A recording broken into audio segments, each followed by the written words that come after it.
जी, बिस्मिल्लाहिर्रहमानिर्रहीम। आज हम यूविएटस डिस्कस करेंगे। Uveitis is basically inflammation of the uveal tissue of the eye. Uveal tissue, as you know, is iris, ciliary body, and choroid, and its adjacent structures. Adjacent means structures which are immediately adjacent to the outer side or to the inner side of the uveal tissue, and that means iris, ciliary body, choroid, and retina and vitreous. Because when this uveal tissue is involved in inflammation, iris, ciliary body, and choroid, retina, which is just inner to the this uveal tissue, and the vitreous inner to the retina, they are also involved with this inflammation due to overspillage of the inflammatory processes. This retina and vitreous is also involved, but basically this is the actual and main inflammation of the uveal tissue. That means iris, ciliary body, and choroid. In this topic, in this lecture, we will discuss about the classification of uveitis, about the signs and symptoms of the uveitis, what are different etiologies, what the complications of an untreated uveitis may be, and what is the treatment of uveitis. And classification is based on many different things. This may be based on location, this may be based on the duration of the disease, this may be based on the type of inflammation, and similarly based on the etiology. Coming to the this classification based on location, it may be unilateral, it may be bilateral. When it is confined to the interior part of the uveal tissue, that means iris and interior part of ciliary body, we call it anterior uveitis. When ciliary body is involved, we call it intermediate uveitis. Posterior uveitis means choroid is involved, and pan uveitis means all parts of the uveal tissue are involved. इस diagram में देखें, ये red part that shows iris and interior part of ciliary body. This is called anterior uveitis. Posterior part of ciliary body is called up to the pars plana is called intermediate uveitis, and posterior, if the inflammation is posterior to the pars plana of the ciliary body, that means actual choroid is involved, then we call it posterior uveitis. Similarly, this classification may be based on duration. Acute uveitis presenting within days, recurrent uveitis which is with the process of disease process is recurring after after so many months and years. उसमें recurrent हम यूवीएटस का I think कहेंगे कि ये दोबारा बार बार उसके attacks हो रहे हैं. क्रोनिक मीन्स कि वो परसिस्ट कर रही है मोर देन 1 मंथ अगर वो ज़्यादा प्रोसेस इसका यूवीएटस का रहता है, तो then we call it chronic यूवीएटस.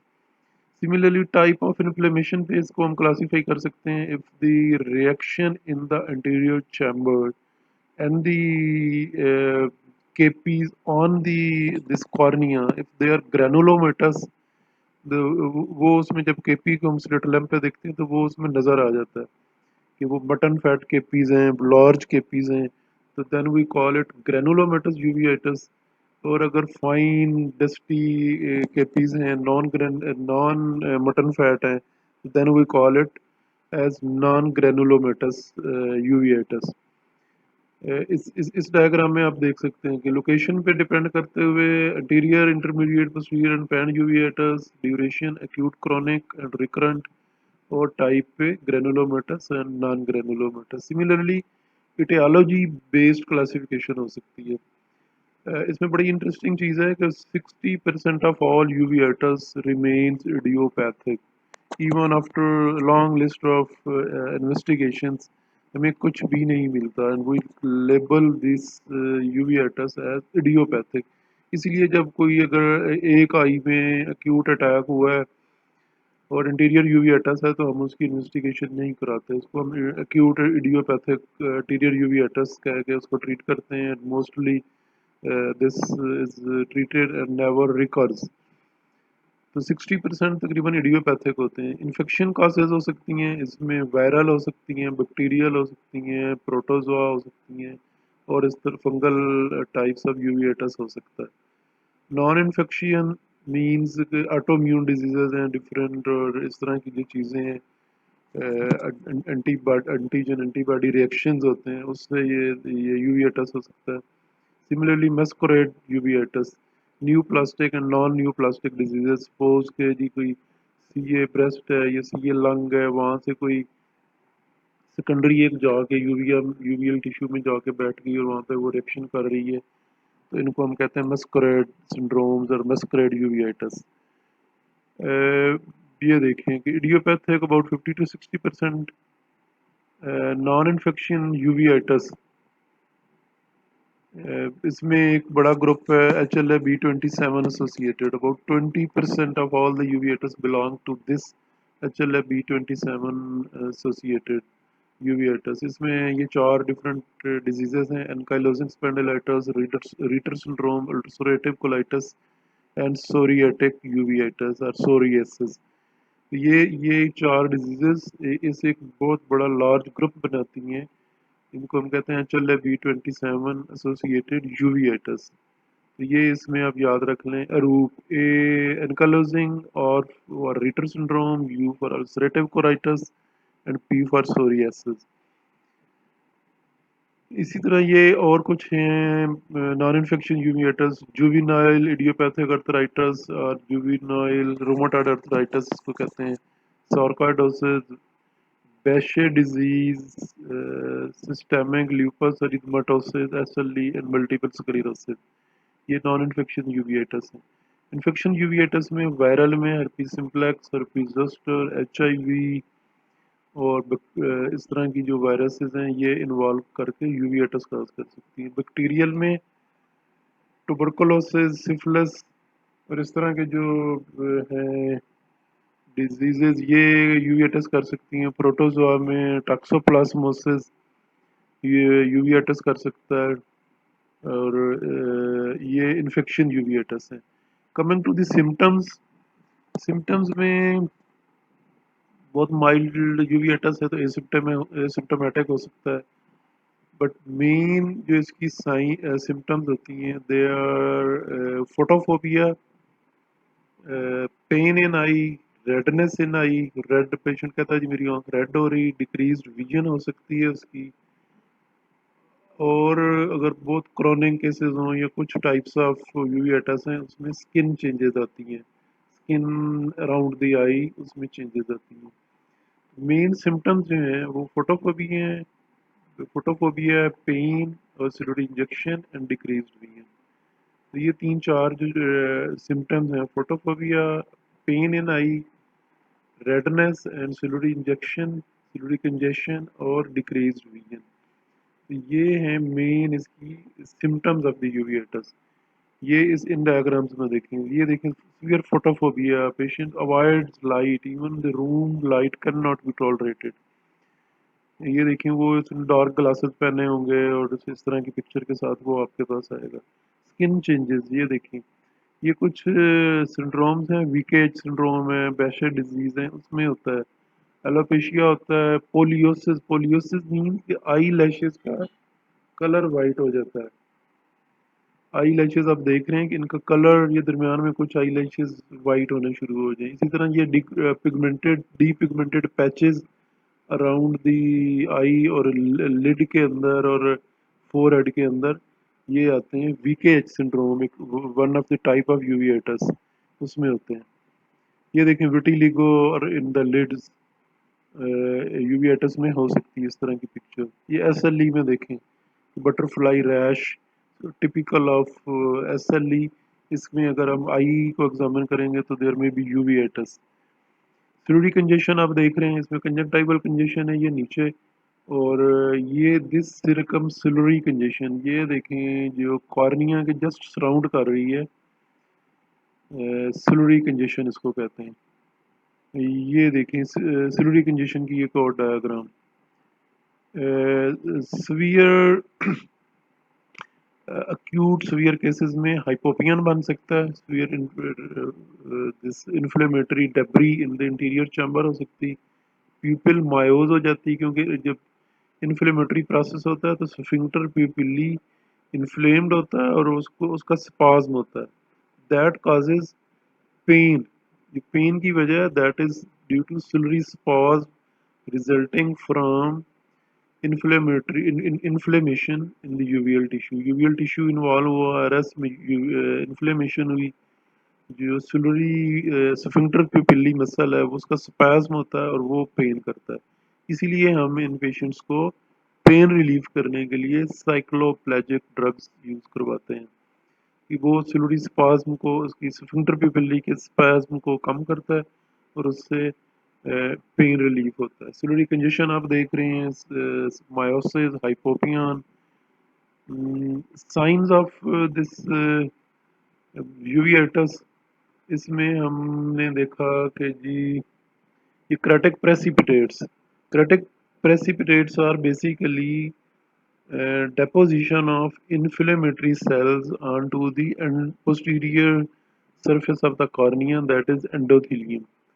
जो कॉर्निया की पोस्टीरियर सरफेस पे एंडोथीलियम है उसके ऊपर छोटे छोटे छोटे डिपॉजिट्स इसके इन्फ्लेमेटरी सेल्स के आ जाते हैं, वाइट ब्लड सेल्स, तो वो उस पर डिपॉजिट बन करा करते हैं, क्लम्प्स बना के उसके साथ अटैच हो जाते हैं, तो इनको हम कहते हैं क्रेटिक प्रेसिपिटेट्स। क्रेटिक प्रेसिपिटेट्स और इन शॉर्ट टर्म केपीज भी इनको हम कहते हैं। मायोसिस आपने देख ली कि जी क्यों होती है, स्फिंक्टर प्यूपिली का स्पैज्म होता है, सेल्स में be floating in the interior chamber को जब हम स्लिट लैंप पे अंडर हायर मैग्नीफिकेशन देखेंगे सेल्स हमें नजर आएंगे। हाइपोपियन कि वही बहुत ज़्यादा डेब्री है इन्फ्लेमेटरी सेल्स का, वो नीचे सेडिमेंट हो गया है, हाइपोपियन। इस तरह एक्वस के अंदर फ्लेयर होगा, जब बिल्कुल हम डॉर करके देखेंगे तो एक्वस के अंदर जो इसकी प्रोटीन कंटेंट्स उसके हैं वो ज़्यादा हो जाते हैं and they present as a flare. Similarly, this iris may be attached to the posterior structures or may be attached to the interior। जब एरस के पीछे क्या लेंस के साथ उसकी अटैचमेंट हो जाएंगी, रेडियंस बनेंगे तो उनको हम कहते हैं पोस्टीरियर सैनिकी, और अगर एरस आगे आगे कॉर्निया के साथ उसकी अटैचमेंट हो जाती है पेरिफेरल एरस पे तो उनको इंटीरियर सैनिकी कहते हैं। सिमिलरली एरस बॉम्बे बन सकता है, एरस बॉम्बे मीन्स कि प्यूपिल उसकी एडहियर होगी और पेरिफेरल एरस आगे पुश हो रही है, बल्ज हो रही, peripheral iris is bulging interiorly and pupil is attached to the lens, उसकी inflammation posterior 360 degree posterior synechiae बने और उससे पेरिफेरल एरस को पीछे से एक्वस ने पुश किया तो वो एरस बॉम्बे बन जाती है। पर इसी तरह पेरिफेरल एंटीरियर सैनिकी, the peripheral iris itself may stuck to the corneal surface, इसको हम PAS कहते हैं, posterior anterior सैनिकी। ये देखें केपीस, ये posterior surface of cornea के ऊपर inflammatory cells हैं, वो precipitate होके इस तरह का क्रेटिक प्रेसिपिटेट्स, और ये देखें ये लार्ज बड़े बड़े मटन फैट केपीस हैं, जिस तरह गोश्त के अंदर, मटन के अंदर अगर आप कभी देखें तो छोटे छोटे फैट के ग्लोब्यूल्स होते हैं, उस तरह के ग्लोब्यूल्स उसी कलर के उतने बड़े बड़े ग्लोब्यूल्स आपको के कॉर्निया के ऊपर एडहेरेंट नजर आ सकते हैं। These are the sign of granulomatous, mutton fat KPs granulomatous uveitis. ये देखिए उसी तरह के क्रेटिक प्रेसिपिटेट्स हैं कॉर्निया के ऊपर उनकी नज़र आ रहे हैं। ये अगर लॉन्ग स्टैंडिंग क्रोनिक यूविएटस हो तो कॉर्निया की इंटीरियर सरफेस के ऊपर कैल्शियम डेपोजिशन हो जाती है due to prolonged inflammatory processes going in the epithelium and anterior stroma, उसमें कैल्शियम डेपोजिशन होती है, इनको इसको हम कहते हैं बैंड क्रेटोपैथी। ये देखें उसकी इसमें हाइपोपियन नज़र आ रहा है, स्लिटी स्पैज्म है, स्लिटी कंजेशन नज़र आ रही है। ये देखिए इस डायग्राम में आपको ऊपर वाली में सेल इन इंटीरियर चैम्बर, ये इंटीरियर चैम्बर एक्वस के अंदर सेल्स फ्लोट कर रहे हैं, और ये सेल्स की फ्लोटिंग की मूवमेंट बड़ी इंटरेस्टिंग होती है। इंटीरियर कॉर्निया क्योंकि एक्सपोज होता है एयर को, वो कूलर होता है, as compare to posterior aqueous जो कि एरस के साथ एडजेसेंट है। इसमें जब कूलर एरिया में ये सेल्स आते हैं तो दे गो डाउन, वो कूल होते हैं, हैवी हो जाते हैं, डाउन ऐसे जाते हैं, और जब एरस के करीब वो एक्वस चैम्बर जाता है वहाँ से वो हीट अप होकर ऊपर की तरफ जाते हैं। तो ये इस तरह का एक मूवमेंट इसमें आता है, कन्वेक्शन करंट चलता है एक्वस सेल्स का। इंटीरियरली वो सेल्स नीचे आते हैं, पोस्टीरियरली वो सेल्स ऊपर जा रहे होते हैं।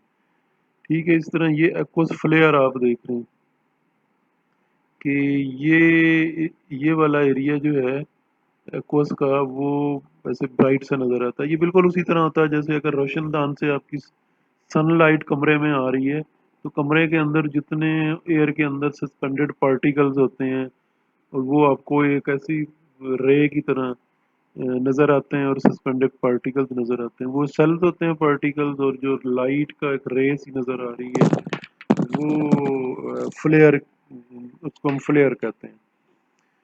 ठीक है जी, ये केपीज देख लें कि कॉर्निया के ऊपर केपीज हैं ये वाले, और ये देखिए इस जगह पे पोस्टीरियर सैनिकी है कि iris is attach to the lens. ये देखें एक्सवियर यूवेटस का केस, उसमें हाइपोपियन बना हुआ है। ये भी देखें इसमें हाइपोपियन आपको नज़र आ रहा है ये वाला, और पोस्टीरियर सैनिकी नज़र आ रहे हैं कि ये एरस कहीं कहीं पे अटैच हो रही है लेंस के साथ। ये देखें इसकी फेस्टूड प्यूपिल, इसको हम कहते हैं कि जी आयरस मायोज प्यूपिल थी और ये एडहेरेंट हो गई यहाँ पे। ये देखिए इतना बड़ा पोस्टीरियर सैनिकी, ये इतना पोस्टीरियर सैनिकी यहाँ पे अटैच नहीं है, थोड़ी सी प्यूपिल डायलेट हो रही, लेकिन यहाँ पे और यहाँ पे पोस्टीरियर सैनिकी बन गए हैं। ये देखें टिपिकल एग्जांपल पोस्टीरियर सैनिकी की कि जी पूरी आयरस जो प्यूपिल है वो मोर देन 2/3 एडहेरेंट हो गई है लेंस के साथ। ये देखें पोस्टीरियर सैनिकी, एक और एग्जांपल।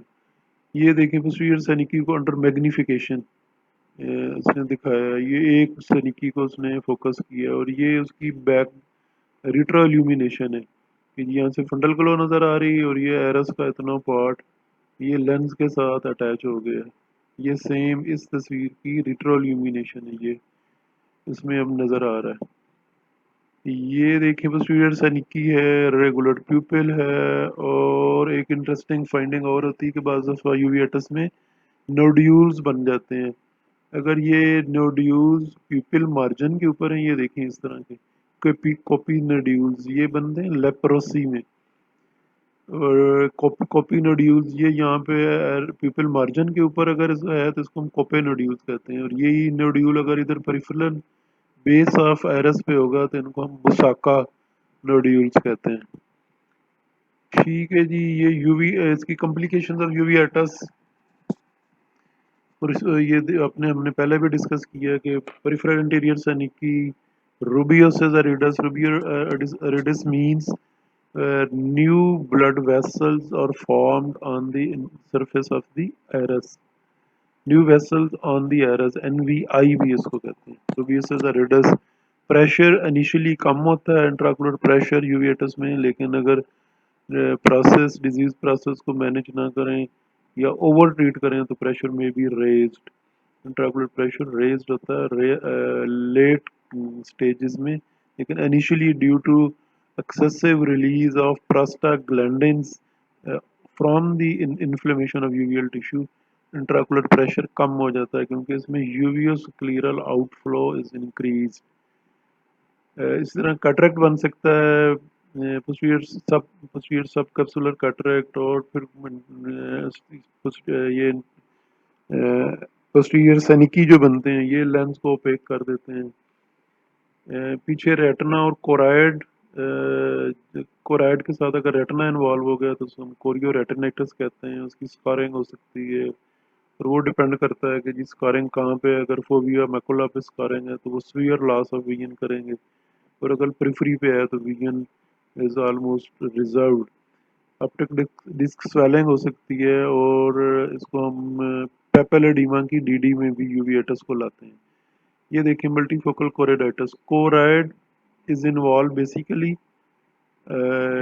मल्टीपल उसमें पॉइंट्स पे, और साथ उसके इसमें रेटिना भी इन्फ्लेम्ड होगा और विट्रियस के अंदर भी हमें सेल्स नज़र आएंगे, और इसमें आप देख सकते हैं कि डिस्क की इन्फ्लेमेशन है, स्वेलिंग है, और साथ ये इसके पॉइंट्स हैं। ये इसी तरह मल्टीफोकल कोराइडाइटिस की एक एग्जांपल है। ये healed case of old case of multifocal choroiditis. इसमें आप ये स्कॉरिंग देख रहे हैं, white and black scarring resulting from old inflammatory foci. ये इसी तरह विट्रियस के अंदर और कोराइड के अंदर उसके ओवरफ्लो हो सकता है। सेल्स विट्रियस के अंदर सेल्स हो सकते हैं, flare, snowball, obesity, snow banking, ये उसकी डिफरेंट जो पैथोलॉजीज हैं उसमें हम इनको देखते हैं। विट्रियस के अंदर डिफरेंट स्ट्रैंड्स, बैंड्स, ट्रैक्शंस ये हो सकती हैं रिजल्टिंग फ्रॉम द यूविएटस। ये देखें एक टॉक्सोप्लाज्मोसिस, कंजेनिटल टॉक्सोप्लाज्मोसिस। इस बच्चे की को जब ये इसमें एम्ब्रियोनिक स्टेज में था तो इसकी मदर को उस टॉक्सोप्लाज्मोसिस की इन्फेक्शन हुई। So this toxoplasmosis protozoa, they cross the placenta, come to this foveal macular area, causes this inflammation at the fovea, and then heals up. But baby is born with punched out lesion at the fovea, with very decreased, severe loss of vision resulting from this scar. अ, और ये उसकी maternal infection से हुआ था। अच्छा, ये इस तरह के जो टॉक्सोप्लाज्मोसिस के शिकार हैं, ये बाद में रीएक्टिवेट भी हो सकते हैं at any stage of life. ये देखें, इसमें एक्टिव हुआ लीजन, उसमें वाइट लीजन की है विद सीवियर विट्राइटिस।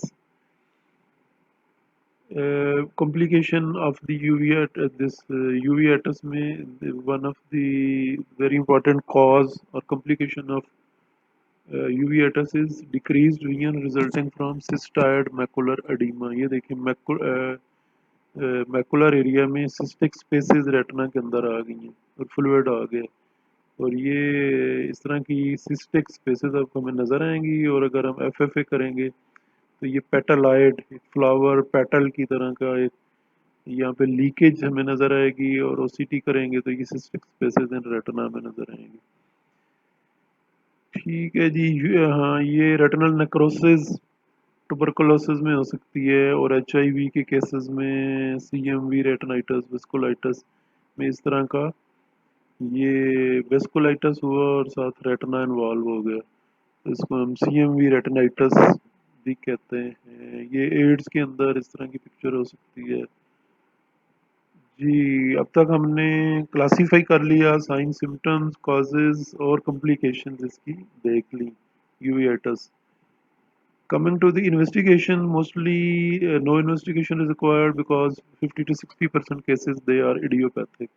तो उनमें कोई रिपोर्ट्स नेगेटिव आती हैं, इसलिए अगर कोई बहुत बाइलेटरल नहीं है, पोस्टीरियर यूवेटस नहीं है, एक आई में सिंगल एपिसोड है, फर्स्ट एपिसोड है, और इंटीरियर यूवेटस है, तो उसको हम इन्वेस्टिगेशन नहीं, कुछ भी नहीं करवाते। लेकिन अगर रिकरेंट है, बार बार हो रहा है, ग्रेनुलोमेटस यूवेटस है, बाइलेटरल हो रहा है, पोस्टीरियर यूवेटस हो रहा है, दोनों में, तो उसको हम इन्वेस्टिगेट करते हैं to find the actual disease causing this uveitis. क्योंकि उसको जब तक उस डिजीज को नहीं हम फाइंड आउट करेंगे, उसको ट्रीट नहीं करेंगे, तो human health and human life is at risk along with the vision जी। तो ये देखिए इन केसेस में हम इसको इन्वेस्टिगेट करेंगे। स्फीयर, बाइलेटरल, रिकरेंट यूवेटस, क्रोनिक और रेजिस्टेंट यूवेटस, ग्रेनुलोमेटस यूवेटस एंड पोस्टीरियर यूवेटस। कौन कौन से टेस्ट करवाएंगे? एचएलए टिश्यू टाइपिंग, क्योंकि हमने देखा कि 20% यूवेटस एचएलए B27 में होते हैं, तो अगर इनमें भी मिल जाता है तो देन वी आर श्योर, उसमें फर्दर हम फिर कुछ नहीं करवाएंगे, बस एचएलए B27 मिल गया और साथ यूवेटस है।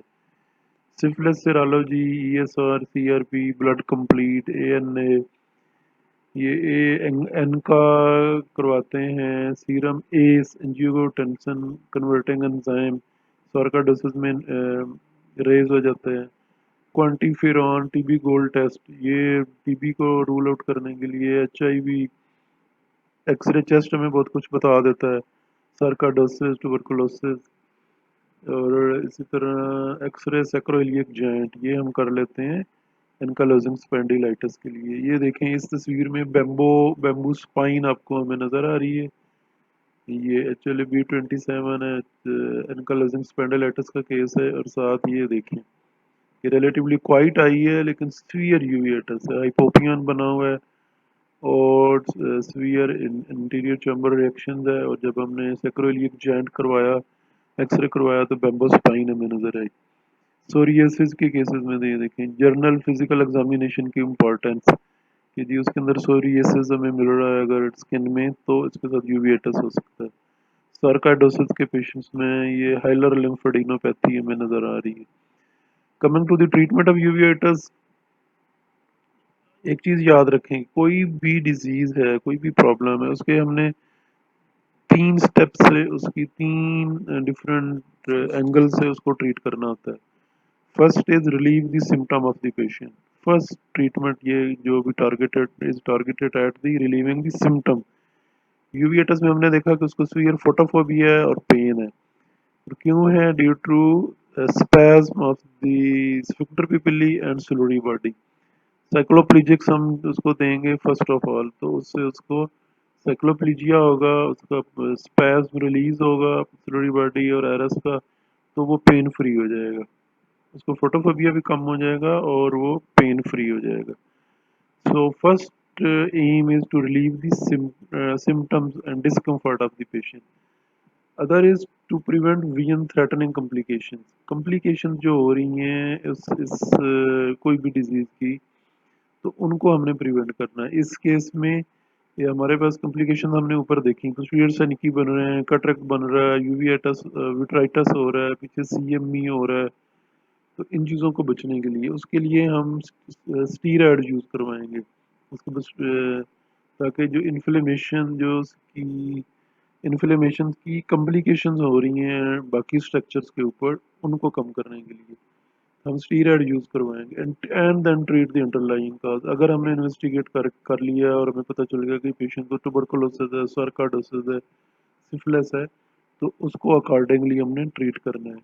तो ये 3 एम्स होते हैं किसी भी ट्रीटमेंट के: relieve the symptoms, avoid the complications and treat the underlying cause.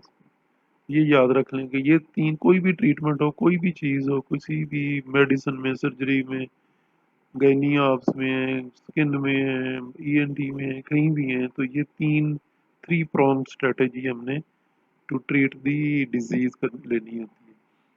Ji interior यूवियाटस में यूजुअली टॉपिकल स्टीरॉयड आई ड्रॉप साइक्लोप्लिजिक्स से पेशेंट्स ठीक हो जाता है और वो उसको किसी सिस्टेमिक ड्रग्स की ज़रूरत नहीं पड़ती। इंटीरियर अगर बिल्कुल इंटीरियर यूवियाटस है तो वो टॉपिकल स्टीरॉयड आई ड्रॉप्स देंगे, साइक्लोप्लिजिक आई ड्रॉप्स देंगे। तो इसमें ये प्रेडनिसोलोन 1% हम यूज़ करते हैं, या डेक्सामेथासोन 0.1%। और साइक्लोप्लिजिक ड्रग्स में आपके पास एट्रोपिन है, होमेट्रोपिन है, साइक्लोपेंटोलेट है और ट्रोपिकोमाइड्स है। तो ये इनमें से कोई भी ड्रग्स आप यूज़ करवाएंगे तो पेशेंट कंफर्टेबल भी हो जाएगा, उसकी इन्फ्लेमेशन कंट्रोल हो जाएगी, उसकी कॉम्प्लिकेशंस ठीक हो जाएंगी या प्रिवेंट कर सकते हैं आप।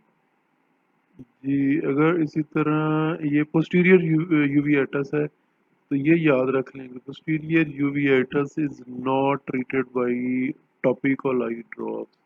इसने इसमें हमें पोस्टीरियर यूवियाटस में हमने पीछे जाके ड्रग्स को पहुंचाना है। तो पीछे 2-3 तरीकों से जा सकते हैं, सिस्टेमिक दें, उसको ओरली खिलाएं टेबलेट्स। लेकिन जब आप ओरली स्टीरॉयड या आईवी स्टीरॉयड देते हैं तो उसकी अपनी इतनी ज़्यादा सिस्टेमिक कॉम्प्लिकेशंस हैं। तो बहुत सीवियर केसेस में, रेजिस्टेंट केसेस में बाज़ दफ़ा हमें देनी पड़ती हैं, but mostly we do with these local or regional steroids. The regional steroids means posterior subtenon injections of the steroids or subconjunctival injections of the steroids. इसमें triamcinolone acetonide और methylprednisolone acetate, डिपोमिट्रॉल और ये कैनाकॉट इंजेक्शन हम ये use करते हैं बाइस्फीयर सब्टिनोन injection और सबकंजक्टाइवल injection. और अगर बहुत ही सीवियर है तो देन इंट्राविट्रियल स्टेरॉइड इंजेक्शन भी हम यूज़ कर सकते हैं। अब कुछ डिपो ड्रग्स आई हैं, वो एक छोटा सा एक डिपॉजिट सा होता है, उसको डायरेक्ट विट्रियस के अंदर, इंफीरियर विट्रियस के अंदर इंजेक्ट कर देते हैं और वो वहाँ पड़ा रहता है और 3 to 4 months के लिए रहता है and it keeps the disease process under control. लेकिन पोस्टीरियर यूवेटस में भी हम साइक्लोप्लिजिक आई ड्रॉप्स यूज करवाएंगे to relieve the ciliary spasm and to prevent the posterior और इंटीरियर सैनिकी। तो इसमें यूजुअली हम वो इंजेक्शन करते हैं, लेकिन अगर उनसे भी ना कंट्रोल हो, बड़ा रेजिस्टेंट हो, तो फिर हमें सिस्टेमिक या ओरल स्टीरॉयड की तरफ जाना पड़ता है। इसी तरह anti metabolite steroid sparing drugs भी हमें यूज़ करनी पड़ती हैं to avoid the long term complications of oral systemic steroids. इसमें मेथोट्रेक्सेट है, साइक्लोस्पोरिन है, ये हम यूज़ करवाते हैं। जी lastly is to treat the underlying cause. अगर हमें इन्वेस्टिगेशन में पता चल गया कि जिसको ट्यूबरकुलोसिस है, सर्काडोसिस है, लेप्रोसी है, herpes zoster, herpes simplex है या टॉक्सोप्लाज्मोसिस है, तो इसको इन डिजीजेज की प्रॉपर ट्रीटमेंट भी हम करेंगे। हम अपने तौर पे कर सकते हैं या we can refer the patient to medical specialist. Thank you very much. इसके साथ ही हम ये यूवीएटस हमारा कवर हो गया और बाकी जो 1-2 टॉपिक्स रहते हैं उनको हम इंशाल्लाह जल्दी कवर कर लेंगे। तो इस तरह आपकी थर्ड टर्म जो है उसका सिलेबस कवर हो जाएगा। Thank you very much. Keep take care of your self and your family. अस्सलाम वालेकुम।